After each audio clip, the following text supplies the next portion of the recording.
Imagine a man found dead on a beach with no ID, no clues, and a mysterious message in his pocket that simply reads, "It is finished," for over 70 years.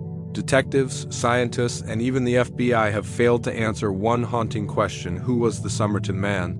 And why did he die in such strange circumstances? Today, we're going to unravel one of the most mind-bending mysteries in modern history and see if you can solve what the world's smartest minds could not. December 1st, 1948, a quiet morning on Somerton Beach, South Australia. A man is found lying against the seawall dressed neatly in a suit and polished shoes. He looks peaceful as if asleep, but he's dead. No ID, no wallet, no signs of struggle. Every label on his clothes is cut out. In his pocket, a small, torn piece of paper carries just two chilling words: Tamam Shud. This discovery ignites one of the most baffling investigations in criminal history, a case that blurs the line between love, espionage, and unsolved code-breaking. In this video, we'll uncover every strange clue, decode the cryptic messages, and follow the new DNA evidence that may finally reveal who the Somerton Man really was and why his death remains one of the most puzzling mysteries of our time. The story begins on a quiet summer morning, December 1st, 1948, on the shores of Somerton Beach, just outside Adelaide, South Australia. The sun was rising, the waves rolled gently, and the sea breeze carried the scent of salt and warmth, nothing unusual for this peaceful coastline. But that morning, something caught the eye of a few early beachgoers, something that didn't belong. Lying motionless against the seawall, half-sitting with his legs stretched out neatly before him, was a man well-dressed, clean-shaven, and strangely calm. He looked as if he had simply drifted off to sleep while watching the ocean. But when a closer look revealed that he wasn't breathing, the stillness of the beach transformed into a scene that would soon puzzle the world. The police were called, and when officers arrived, they examined the body. The man appeared to be in his mid-40s, about 6 feet tall, athletic build, wearing a neatly pressed brown suit, a white shirt, and polished shoes that seemed too clean for a man found on the sand. There was no sign of a struggle, no bruises, no blood, nothing that suggested violence. His posture was so peaceful that witnesses initially assumed he was drunk or sleeping, but he was very much dead. Now, the first strange detail emerged. When detectives searched his pockets, they found a bus ticket, an unused train ticket to Henley Beach, a pack of juicy fruit chewing gum, a packet of cigarettes, and a metal comb. But not a single document to reveal his identity. No wallet, no identification card, not even a laundry tag on his clothing. Even more peculiar, every single label on his clothes had been carefully cut out, as if someone wanted to erase all trace of who this man was. At first, police thought it might be a suicide, perhaps a lonely man who wandered to the beach to end his life quietly. But as investigators dug deeper, the mystery grew stranger by the hour. The body showed no external injuries, no clear cause of death. Toxicology reports revealed something even more baffling: traces of poison were suspected but never proven, as no known substance was found in his system. It was as if he had died from a poison so rare or so advanced that it left no trace behind. And then came the question, how did this man end up here, dressed so immaculately, with no identification? And why would anyone go to the trouble of removing every label from his clothes? It felt deliberate, precise, and almost professional. Investigators began canvassing nearby hotels, train stations, and lost property offices, searching for any sign of a missing man matching the description. Soon, they made an interesting discovery. A brown suitcase left unclaimed at the Adelaide railway station cloakroom appeared to be linked to him. Inside were several neatly folded clothes, a screwdriver, a knife, and a stencil brush used by people who work with shipping cargo or electrical equipment. Once again, every clothing label had been removed. The only possible clue was a single word handwritten on one item: T. Keane. But this name led nowhere. No missing person named Keane, no identification, no connection. The deeper detectives looked, the stranger the puzzle became. Witnesses began to come forward. One woman claimed she saw the man the night before he was found, lying in the same spot, barely moving. She thought he might be asleep. Another man mentioned seeing someone raise an arm weakly during the night, but assumed it was nothing. These sightings suggested that the man had been alive for several hours before dawn, quietly slipping away under the cover of darkness. When the police began tracing his movements, they found that he had likely arrived in Adelaide just the day before his death. The unused train ticket in his pocket was purchased that same morning, but for some reason he never boarded. Why? Did he change his mind, or was he being followed? Every object, every detail of his death seemed to speak in riddles. The way he was dressed, the lack of labels, the suitcase, the absence of identification, nothing was random.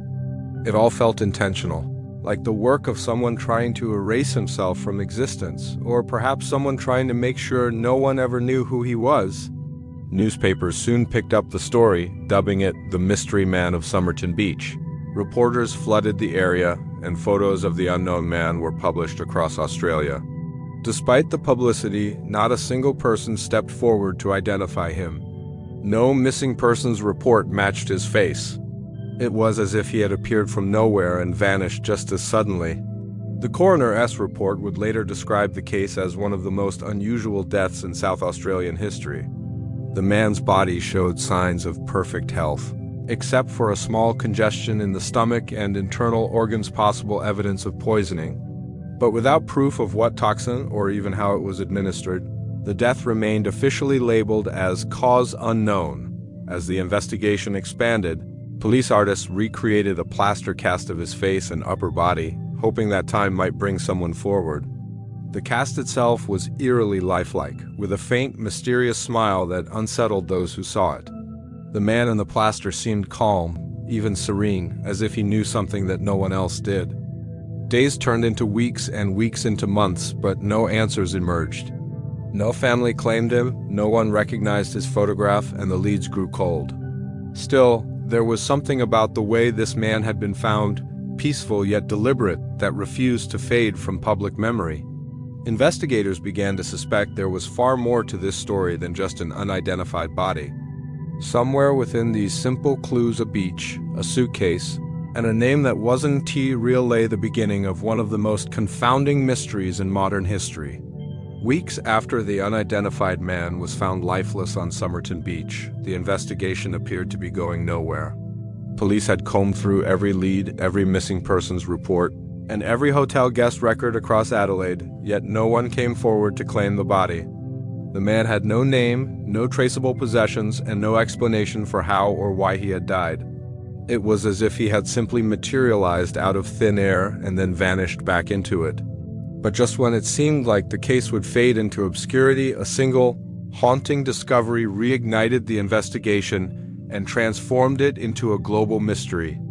Months after the man's death, as his belongings were being re-examined, a small, tightly rolled piece of paper was found hidden deep inside one of his pockets, sewn discreetly into the lining of his trousers. The paper was about the size of a matchbox label, and on it, printed in delicate Persian script, were two words, Tamam Shud. Those words would become the cornerstone of one of the most perplexing investigations in history. The phrase was quickly translated. In English, it means, "It is finished," or "the end." That haunting message immediately led investigators to believe the man may have taken his own life. But the placement of the paper carefully hidden, almost as if it were meant to be found later, suggested something far more deliberate. It wasn't written by hand. It had been torn neatly from a printed book. But what book? That question would set off a chain of discoveries that no one could have anticipated. Detectives launched an exhaustive search to find where that phrase had come from. They scoured libraries, bookstores, and even antique shops, showing the fragment to linguists, historians, and collectors. Eventually, someone recognized it was from a rare edition of the Rubaiyat of Omar Khayyam, a collection of Persian poetry that had been translated into English and published in the early 20th century. But finding which copy it had come from would be like finding a single grain of sand on the beach where the man was discovered. Still, the police refused to give up. Then, in an astonishing twist, a local man came forward with a claim that would blow the case wide open. He said that around the same time the Somerton man's body was found, he had discovered a copy of the Rubaiyat tossed into the back seat of his car, which had been parked on a nearby street in Adelaide. The book was a rare 1941 edition, and when detectives examined it, their suspicions were confirmed. The final page, where the words Tamam Shud should have appeared, had been neatly torn out. The torn edge matched perfectly with the scrap of paper found in the Somerton Man's pocket. It was a perfect fit, a direct link between the unidentified man and the mysterious book. But that discovery only deepened the mystery further. Who placed the book in the man's car? Why was the phrase, "It is finished," torn out and hidden in the dead man's clothing? Was it a suicide note, a cryptic farewell, or part of something far more sinister? The book itself held even more secrets. On the inside of the back cover, investigators found a series of strange markings, 5 lines of jumbled letters, arranged almost like a code. At first glance, it looked meaningless, just random letters and slashes. But to trained eyes, it looked suspiciously like a cipher. The police called in codebreakers, including experts from military intelligence, to analyze it. Some believed it could be a form of shorthand. Others thought it was a substitution cipher, the kind used in espionage. But after weeks of study, no one could crack it. It didn't match any known code system used by governments or militaries. It was as if the message had been written in a language known only to one person, the Somerton Man himself. Alongside the code, another discovery added to the intrigue. A local phone number was penciled in faintly on the back of the book's cover. The number belonged to a young nurse living just a short distance from Somerton Beach. Her name was Jessica Thompson, though in police reports she was referred to by the pseudonym Jestyn. When investigators visited her, she appeared nervous and reluctant to speak. She claimed she didn't know the dead man, though when shown his plaster cast, witnesses said she looked visibly shocked, almost as if she recognized him instantly. She insisted she knew nothing about the case, but her connection to the book made it impossible to dismiss her entirely. The Tamam Shud note, the coded writing, and the nurse's mysterious reaction all seemed to suggest a deeper hidden story. Was this a tragic love affair, a secret relationship gone wrong? Or was it something darker, an espionage operation from the tense post-war years of the late 1940s? At the time, Australia was a hotspot for intelligence activity. The Cold War had just begun, and the region was crawling with foreign agents. The precision with which the Somerton Man's identity had been erased, the removed labels, the untraceable clothing, the use of a coded message began to look less like suicide and more like something designed to conceal the truth. And yet, the poetry of Omar Khayyam, the source of the Tamam Shud phrase, seemed almost poetic in its irony. The Rubaiyat is a collection of verses about life, death, and destiny. It speaks of the fleeting nature of existence and the acceptance of fate. If the Somerton Man chose that phrase himself, it could have been his final message to the world, a symbolic farewell. But if someone else placed it there, it might have been a signature or a calling card or even a warning. The book connected every strand of the mystery together: the unknown man, the hidden message, and the nurse who wished to remain anonymous. The tiny scrap of paper pulled from a dead man's pocket had transformed a routine investigation into an enigma that stretched beyond the realm of ordinary crime. What began as a simple beachside death now had the elements of coded communication, forbidden love, and international intrigue woven into its fabric. The words Tamam Shud had become both a clue and a curse, a phrase that whispered of endings yet offered no explanation of beginnings. By now, the world was hooked on the enigma of Somerton Man. Newspapers across Australia, and soon beyond, were calling it the case with no name. The image of the mysterious man in a suit, found lifeless on a sunlit beach, stirred something deeper than curiosity. It was as if the man himself had been a cipher, his life, his past, and his death all hidden beneath layers of deliberate mystery. In the days following the discovery of the Tamam Shud note, detectives redoubled their efforts to uncover his identity. Every conventional path of investigation had already been tried: fingerprinting, dental comparison, missing persons lists, international alerts. Yet nothing matched. His fingerprints were sent to the Australian Federal Bureau, to Scotland Yard, even to the FBI in the United States. Each agency returned the same response: no match found. His dental records revealed unique features, but when compared to hundreds of files, they aligned with no known individual. It was as though the Somerton Man had never officially existed. His clothing offered no help either. Every label, every manufacturer's tag, every single identifier had been carefully removed. Even the brand of his shoes was untraceable, though they appeared to be American-made, finely crafted, and recently polished. Detectives began to suspect that whoever he was, he had taken great care to eliminate every trace of himself. That level of precision wasn't common. It felt calculated, even trained, something that hinted at espionage or intelligence work. To try and understand who he might have been, the police started reconstructing his last days. From the few clues they had, they pieced together a rough timeline.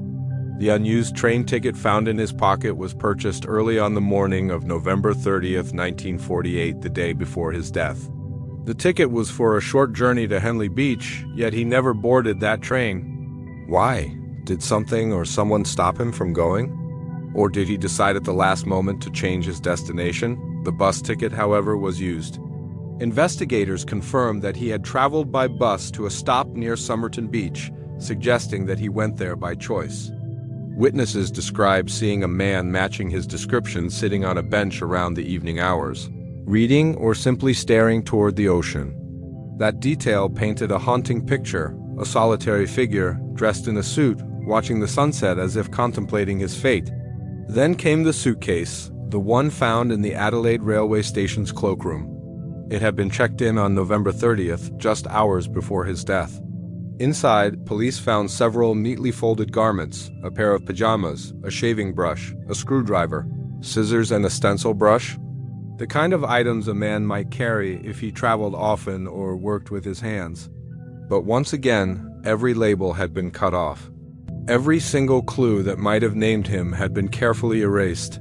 The only writing found was on a single undershirt, two faintly printed letters, T. Keene. But this clue, too, led nowhere.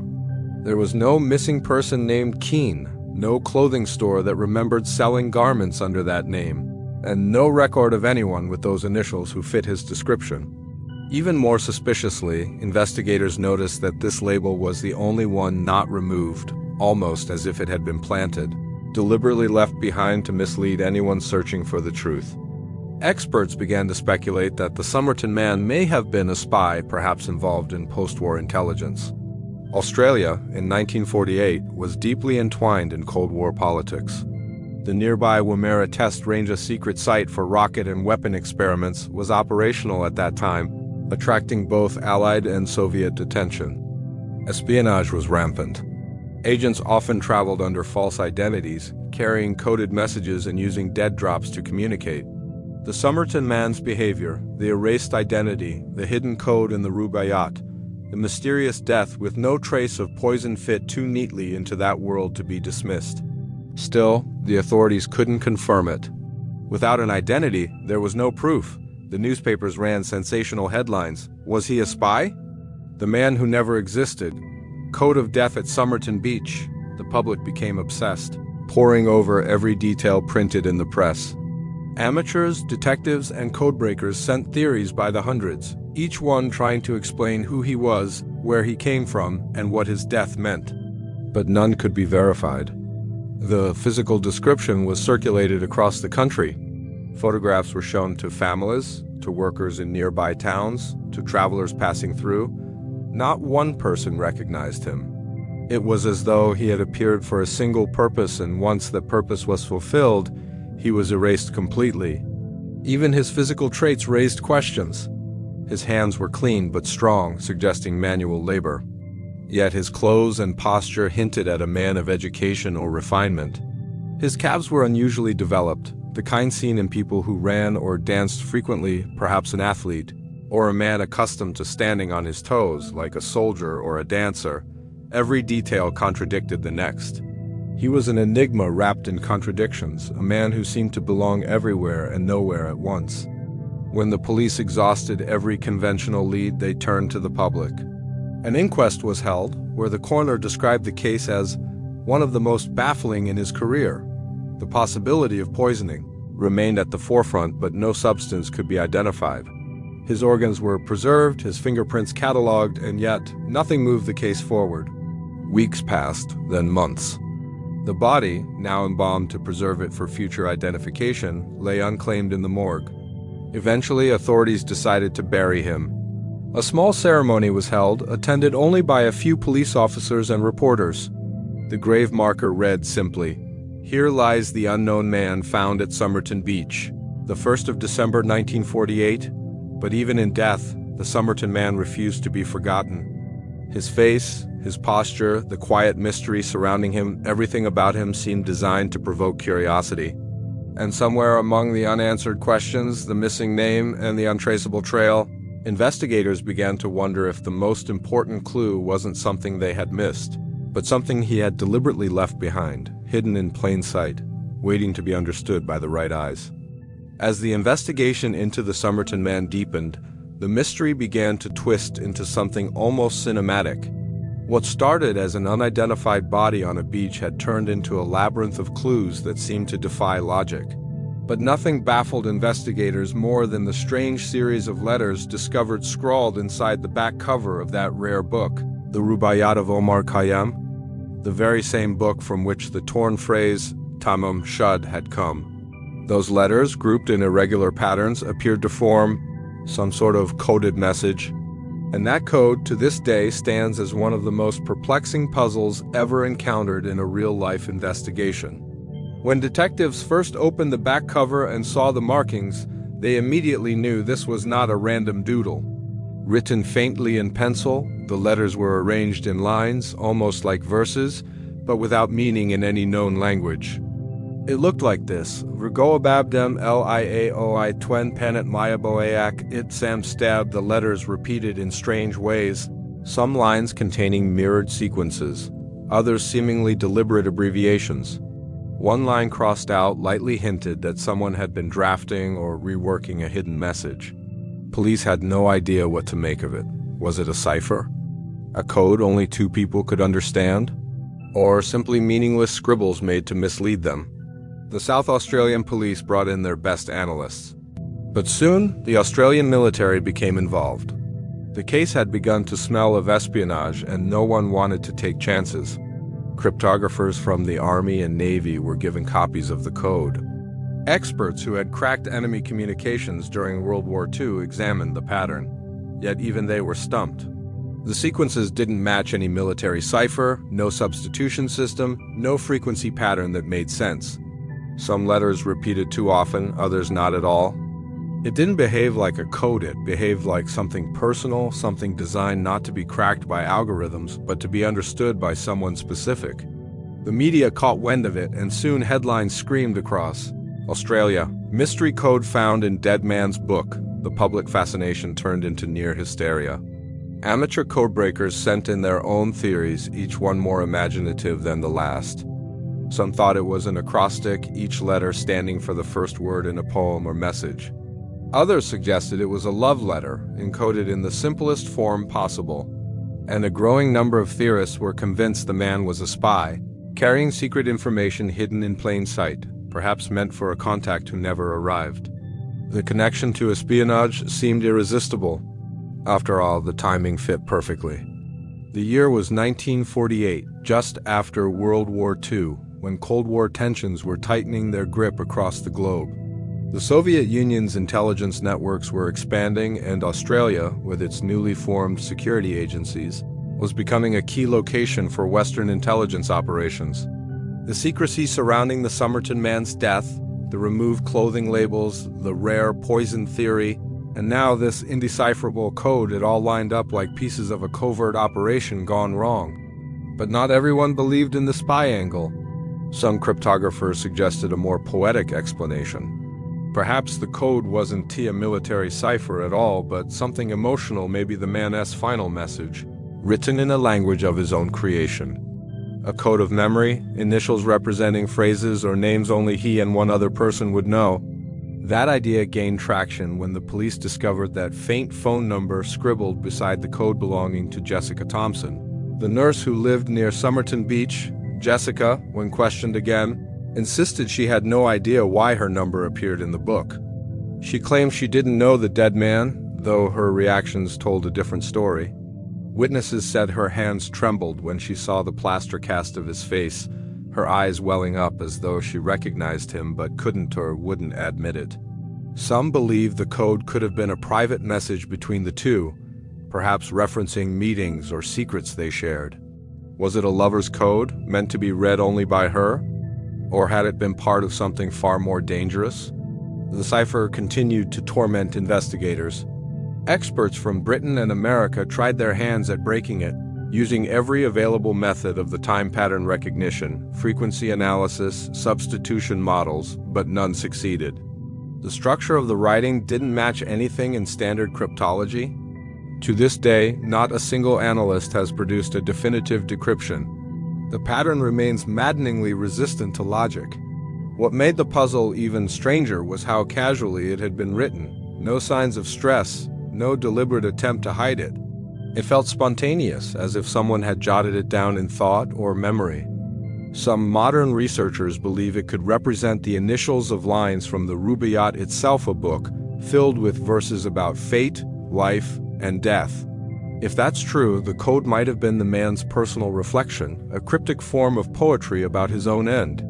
But others still hold firm that it was part of an intelligence transmission, incomplete or intentionally obscured to protect classified information. In time, the physical copy of the Rubaiyat became one of the most studied books in criminal history. Every letter, every indentation was photographed and analyzed. Chemical tests were performed on the pages, searching for invisible ink or microwriting. Even ultraviolet light was used to check for hidden markings. Nothing else was ever found. Only the code and the haunting truth that no one could decipher it. Years later, new theories would emerge, claiming the letters corresponded to naval call signs or radio frequencies. Others argued it was an abbreviated diary, a record of personal events. But with every new idea, the case only grew murkier. The more people tried to explain the code, the deeper the mystery became. And while the cipher itself remained silent, the words that had begun this journey, Tamam Shud, meaning it is finished, took on new meaning. Perhaps the code was not meant to be broken at all. Perhaps it was written to be a message that only one person could ever truly understand. The Somerton Man had left behind a riddle, not just of death, but of purpose. A final communication locked within the pages of a book that spoke of destiny, love, and the inevitability of endings. As detectives continued to chase the shadowy trail of the Somerton Man, every lead seemed to circle back to one named Jessica Thompson, or as she appeared in police reports, Jestyn. Her connection to the case was not direct, yet it was impossible to overlook. Her phone number had been scribbled inside the back cover of the very book that connected to the dead man, the Rubaiyat of Omar Khayyam. And while everything else about the Somerton Man's story felt cold and calculated, the link to this woman carried a different kind of weight, something human, emotional, and possibly tragic. Jessica Thompson was a young nurse living in a quiet suburb near Somerton Beach. She was in her late 20s at the time, intelligent, elegant, and soft-spoken. When the police first arrived at her doorstep, she appeared calm, but those who were present later recalled that her hands trembled slightly when she realized why they were there. The detectives asked if she had any connection to the Rubaiyat. To their surprise, she admitted that she once owned a copy of the book, the very same edition. She had given it years ago to a man she once knew, a man named Alf Boxall, who had served in the army during the war.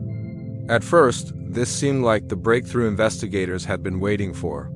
If Boxall was the owner of the book, perhaps he was the Somerton Man. But when police tracked Boxall down, they were stunned. He was alive, well, and living in Sydney. Even more incredible, he still had his copy of the Rubaiyat complete and intact, with the final page still in place. That meant Jessica's book wasn't the one connected to the body. So how did her phone number end up inside another copy of the same rare edition?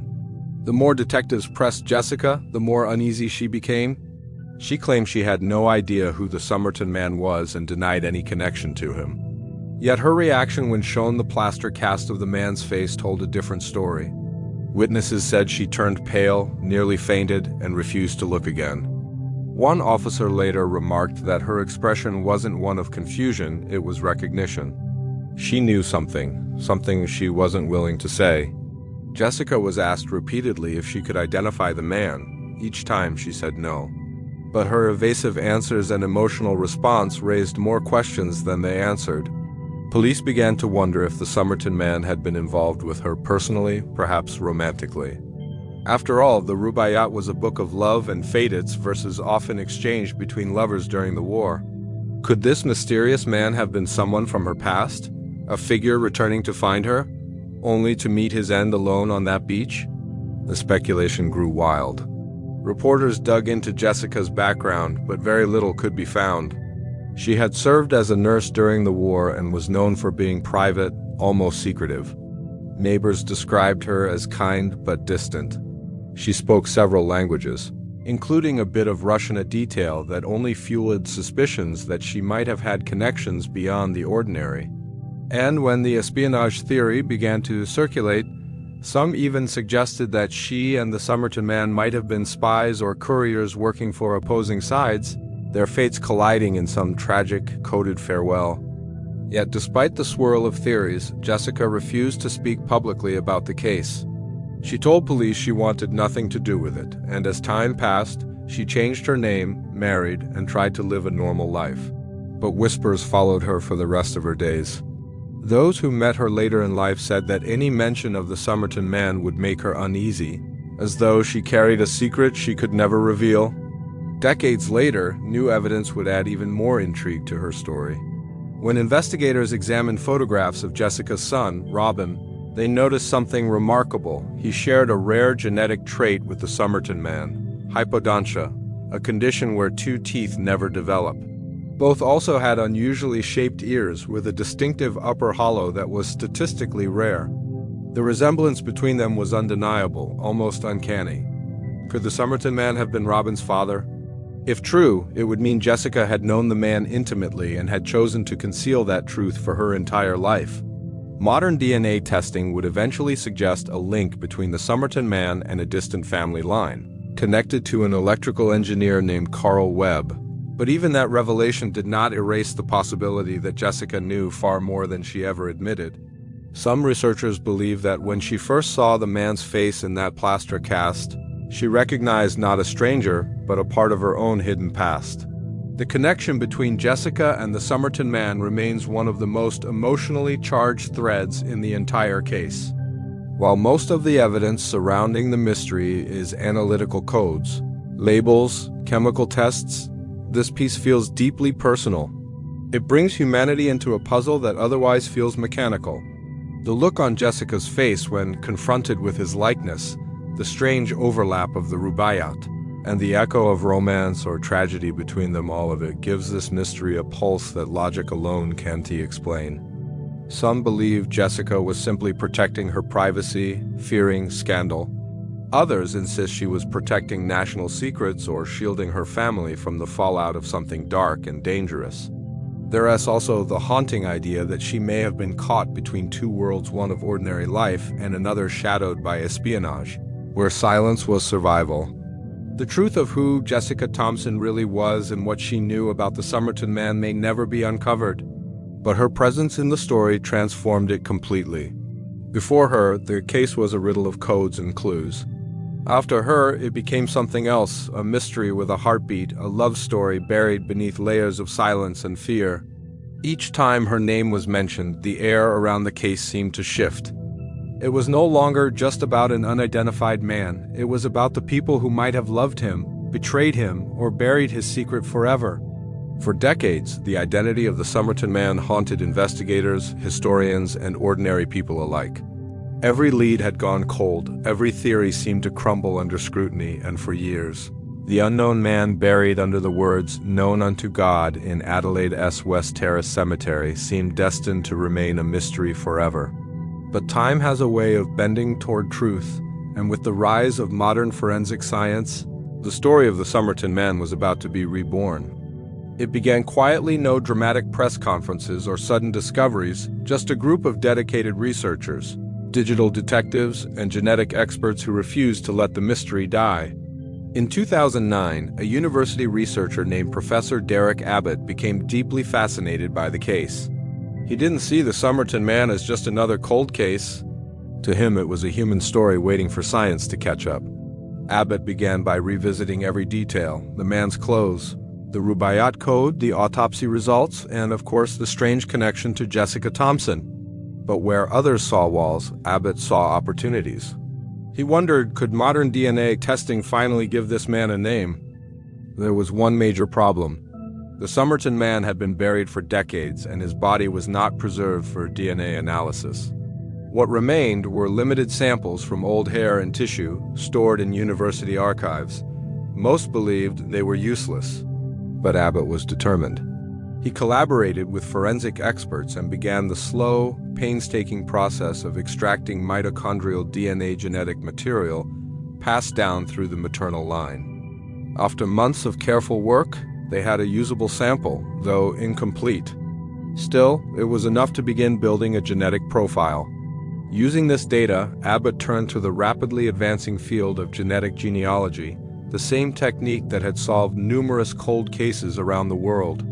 The idea was simple in theory but monumental in practice: upload the DNA profile to public genealogy databases, find distant relatives, and slowly build a family tree backward until it intersects with the unknown individual.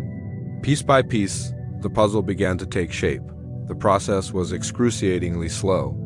Every match led to dozens of new branches, and the team had to sift through mountains of genealogical date of birth records, marriage certificates, obituaries, and military documents. They traced connections across continents, from Australia to the United Kingdom to the tangled roots of European ancestry. Then, in 2022, after more than 70 years of speculation, the announcement came that would shake the foundations of one of the world's greatest unsolved mysteries. The Somerton Man finally had a name: Carl Charles Webb, born in 1905 in Melbourne, Australia. He was an electrical engineer and instrument maker, the youngest of 6 siblings. But while this revelation was groundbreaking, it opened up new questions just as quickly as it closed old ones. Who was Carl Webb? Why was he in Adelaide? And what had driven him to die alone on a beach hundreds of miles from home? The records painted a picture of a quiet, intelligent man who loved poetry and tinkering with machinery. He had been married, but his relationship ended bitterly, and around the time of his disappearance he was separated from his wife, Dorothy. Court documents revealed that Dorothy had moved to South Australia, crucial detail that might explain why Webb had traveled to Adelaide in the first place. Could he have come searching for her, heartbroken and desperate, only to meet a tragic end? His connection to the Rubaiyat suddenly made sense. The book, filled with verses about fate, mortality, and the fleeting nature of life, could have been a reflection of his emotional turmoil. Tamam Shud, the phrase found in his pocket, means "it is finished." Perhaps it wasn't a message of mystery at all, but a personal statement, a poetic farewell from a man crushed by loss and loneliness. But even this seemingly simple explanation left gaps. There was still no conclusive proof of how Carl Webb died. The poison theory remained dominant, yet no traces were ever found in his body. The coded message in the Rubaiyat also persisted as an enigma. If he was simply a heartbroken man, why write a cryptic series of letters resembling a military or intelligence cipher? Why remove the label from his clothes, and why carry no form of identification? The layers of intrigue stubbornly clung to the story, refusing to dissolve completely. As forensic technology continued to advance, more insights emerged from Webb's DNA.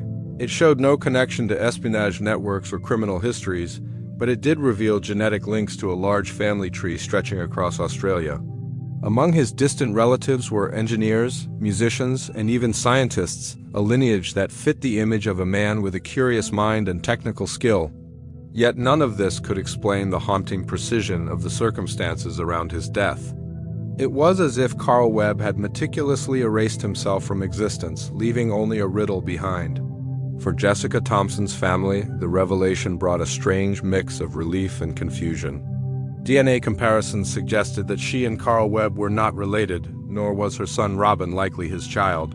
The supposed familial resemblance had been a coincidence of rare traits. But that didn't erase the emotional weight of her reaction back in 1948, nor the fact that her phone number was found in a book connected to him. Perhaps they had met once, briefly, their lives intersecting by chance. Or perhaps there was a connection too personal and painful for her ever to admit. What modern science did was humanize the mystery again. The Somerton Man was no longer just a nameless figure or a spy from a Cold War thriller. He was Carl Webb, a real man with dreams, heartbreaks, and flaws. His story, while still incomplete, was no longer just a puzzle. It was a reflection of how easily a person can vanish from the world, and how long it can take for their name to be remembered again. And yet, even with his identity revealed, the sense of mystery refuses to die. The unanswered questions linger like ghosts. Why the code, why the secrecy, and why Somerton Beach? DNA had given us the man's name, but it couldn't tell us his final thoughts, his motives, or what Tamam Shud truly meant to him. For every fact uncovered, there seems to be another truth hiding in the shadows, waiting for someone brave enough or obsessed enough to dig deeper into the most puzzling case in modern history. And so, after decades of speculation, theories, and relentless investigation, the mystery of the Somerton Man has come full circle, yet somehow it still refuses to rest. We now know his name, Carl Webb, a man of intellect, passion, and quiet tragedy. We know he lived, loved, and lost.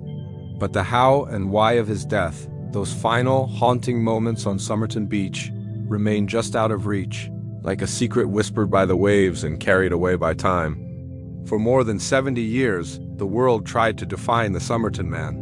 Was he a spy, a lover, a fugitive, or a poet of his own demise? Perhaps he was all of those things, or none. His life's fragments, the torn piece of the Rubaiyat, the hidden code, the emotionless corpse on the sand, formed a story that felt bigger than one man. It was a riddle about identity, secrecy, and the silent corners of the human heart.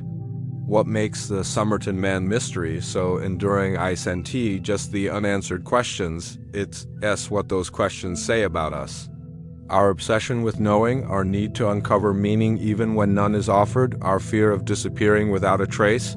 The story reminds us that even in a world ruled by logic and science, some truths still belong to the realm of mystery. Carl Webb's story may have started as a cold case, but it became something deeper, a mirror of human vulnerability. A reminder that behind every enigma lies a life once lived, a soul once searching for purpose. The name Somerton Man once stood for everything we didn't know. Now, it stands for everything we still strive to understand about love, loss, and the thin veil between anonymity and remembrance. Maybe Tamam Shud wasn't just an ending. Maybe it was Carl Webb's quiet way of saying that his story, his pain, and his mystery were complete, even if ours never will be. Because in the end, every mystery leaves behind two endings, the one we uncover, and the one we never can.